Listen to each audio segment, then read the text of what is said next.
lot of work has gone into this. To date, we have 297 cows here now. We're still expecting another 500. And it keeps growing like that. So all that you're seeing is preparing the animals for milking. All of them are pregnant. So when they deliver, and the calves are also bound to grow quickly and be in a position to produce milk. And from what you've heard the manager mention, this is a 24/7 operation when it is fully operational. The milk would come out of the parlor 24/7. And then transportation, marketing, other aspects of the value chain will come into the picture. What we want to prove with this is that first, it's possible.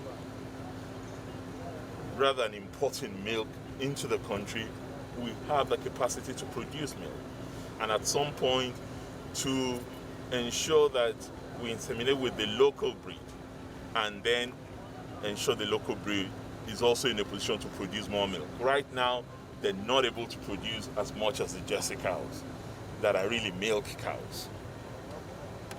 So the feed would also be grown locally on the farm. We've already given about 500 hectares of land.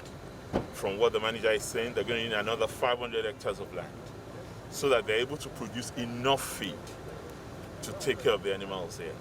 And more people will be employed. Don't forget that. When there's more feed to produce on the farm, we're connecting the water directly from Ero Dam so that irrigation here would also be seamless and water will not be a problem for them. So on all counts, we're ready to go. We have an experienced person in charge who's done this tons of times before coming to work here, and we're reasonably confident that this is a partnership that will work with Promasidor. It also stresses the point about public-private partnership. This dairy farm has been here, as you all know, for the better part of the last 40 years, and it has not been put to use. This is the first time that it's going to be put to proper use, that it's meant to be, and demonstrate that this is no rocket science.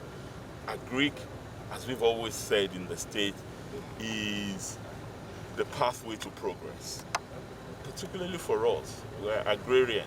It also helps us avoid the clashes we've seen. These cows are going to be stationary. They're not roaming anywhere. They're not going on open grazing. They are right here on the farm. You know what we have suffered from open grazing, not just in the state, but across the length and breadth of the country.